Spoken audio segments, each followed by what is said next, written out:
بسم اللہ الرحمن الرحیم۔ السلام علیکم ناظرین کرام، میں ہوں ڈاکٹر ملک عارف اور آپ دیکھ رہے ہیں میٹیریا میڈیکا آسان الفاظ میں۔ آج ہم ہومیوپیتھی کی ایک اہم میڈیسنز ایگنس کاسٹس کے بارے میں تفصیل سے بات کریں گے۔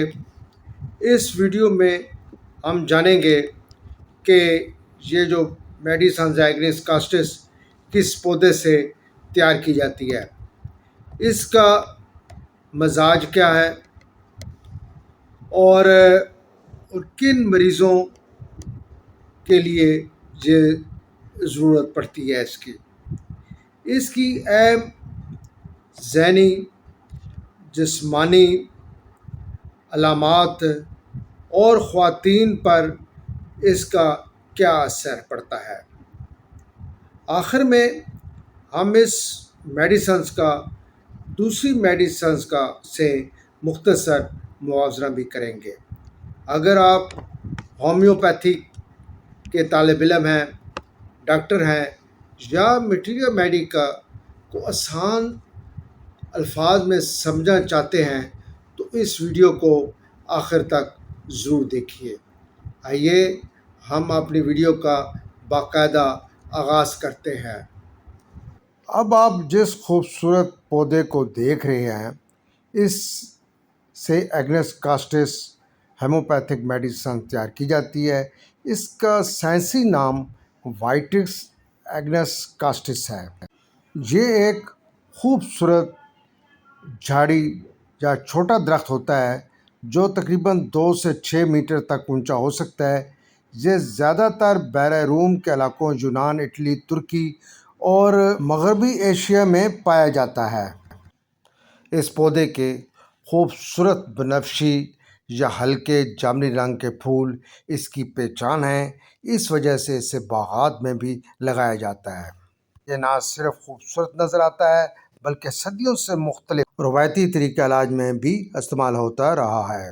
آپ اس پودے کے پھل دیکھ رہے ہیں، یہ چھوٹے گول اور سیاہی مائل بھورے رنگ کے ہوتے ہیں۔ ہومیوپیتھی میں انہی خشک پھلوں یعنی بیریز سے مدر ٹنکچر تیار کی جاتی ہے، جس سے مختلف ادویات تیار ہوتی ہیں۔ ناظرین کرام، قدیم زمانے میں اس کو چیسٹری اور مونکس پیپر کے نام سے جانا جاتا تھا۔ بیریز کے ان سرخ پھلوں سے ہیموپیتھک کی دوا تیار کی جاتی تھی۔ پرانے وقتوں میں لوگ اس کو گرم مسالے کے طور پر بھی استعمال کرتے تھے۔ پھر وہاں کے جو مونکس، جن کو ہم رب کہتے ہیں، جو انتہائی پرہیزگار اور عبادت گزار، وہ اس کو گرم مسالے کے طور پر استعمال کرتے تھے۔ پھر اس کا نام مونک پیپر ہو گیا۔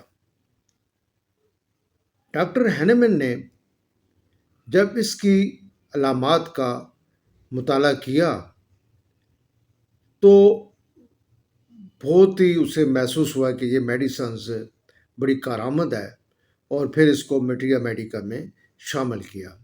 کچھ الفاظ ایسے ہیں جیسے مونکس پیپر، چیسٹری، وہ میں اسکرین پر آپ کو دکھا رہا ہوں تاکہ اسٹوڈنٹ کو اس کی آسانی ہو جائے، پتہ چل جائے ان الفاظ کا کیا مطلب ہے۔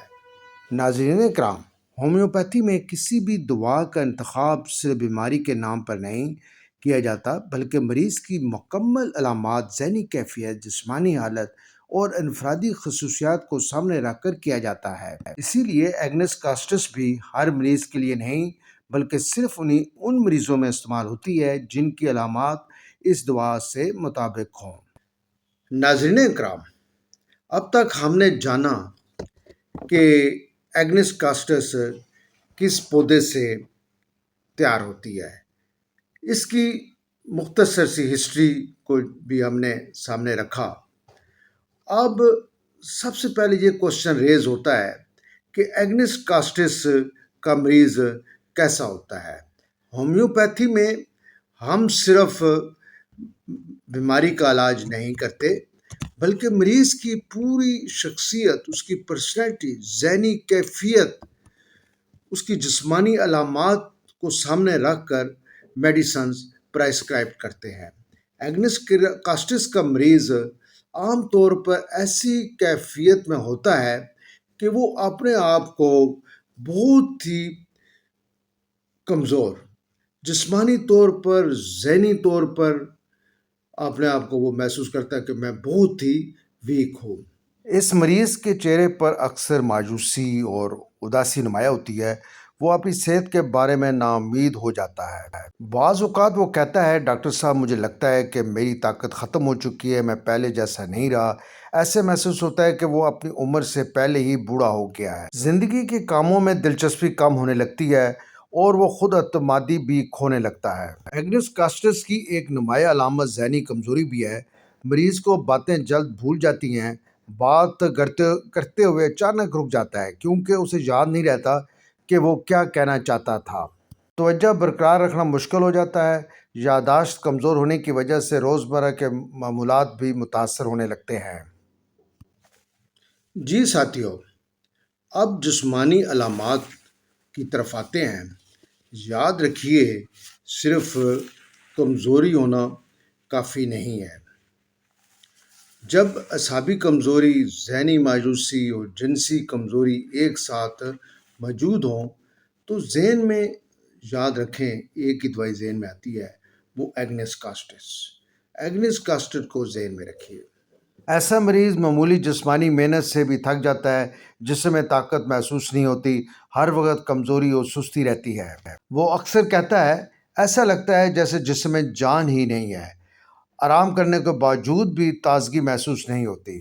ناظرین کرام، ایگنس کاسٹس کو میٹیریا میڈیکا میں خاص طور پر جنسی میڈیسنز کے طور پر سمجھا جاتا ہے۔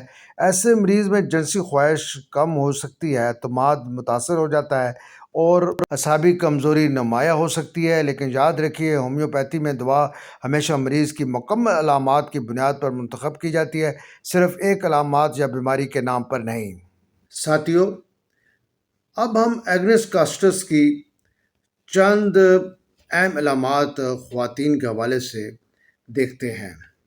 یہ بات یاد رکھنا ضروری ہے کہ ہومیوپیتھی میں ہر دوا مرد عورت دونوں کے لیے استعمال ہو سکتی ہیں، لیکن مریض کی علامات کے مطابق دوائی دی جاتی ہے، اس لیے صرف بیماری کا نہیں بلکہ مریض کی مکمل کیفیت کو دیکھ کر پرسکرائب کی جاتی ہے۔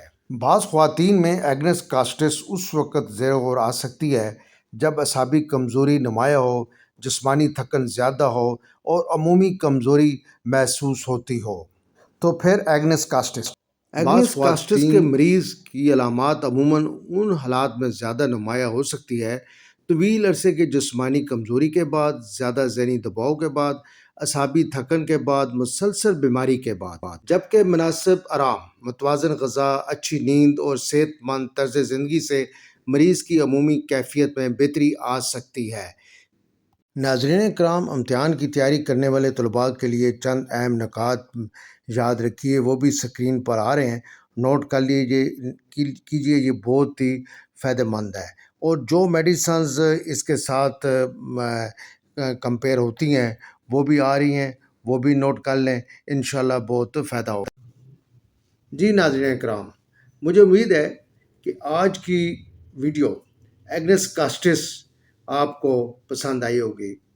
میں نے بہت ہی آسان الفاظ میں میٹیریا میڈیکا کو میں نے آپ کے سامنے لے کر آیا، اور مجھے امید ہے کہ انشاءاللہ عزیز آپ کو اچھی لگی ہوگی۔ آئندہ جو بھی میٹیریا میڈیکا کے ہمارے جو سیریز چل رہی ہے، میں کوشش کروں گا اسی طرح آپ کو آسان الفاظ میں، آسان اردو میں آپ کو سمجھاؤں تاکہ آپ کو مشکل نہ آئے۔ کچھ الفاظ ایسے تھے جیسے مونکس تھا، وہ کیا ہے، وہ بھی میں نے اردو میں آپ کو ادھر لکھ دیا ہے، بتا دیا ہے، اور مجھے امید ہے کہ آپ کو پسند آئی ہوگی۔ نیکسٹ ویڈیو میں ملیں گے۔ آپ کو ویڈیو اچھی لگی ہو تو لائک کر دیجیے گا، شیئر کریں اپنے دوستوں میں کو بھی، اور میرے چینل میں اگر نئے ہیں تو سبسکرائب کیجئے. پھر انشاءاللہ عزیز نیکسٹ کسی ویڈیو ملوں گا. نیکسٹ اگر ہمارا مٹیریل میڈیکل کا ہوا تو وہ ویڈیو اپلوڈ کر دوں گا. ادروائز ہمارے چینل پر کچھ ویڈیوز اور بھی ہوتی ہیں ہیلتھ کے بارے میں، اور میں کلینک کی کچھ شیئرنگ ہوگی، وہ بھی انشاءاللہ آپ کے سامنے رکھوں گا. تو ڈاکٹر ملک عارف کو اجازت دیجیے. السلام علیکم ورحمۃ اللہ وبرکاتہ. اپنی صحت کا خیال رکھیے.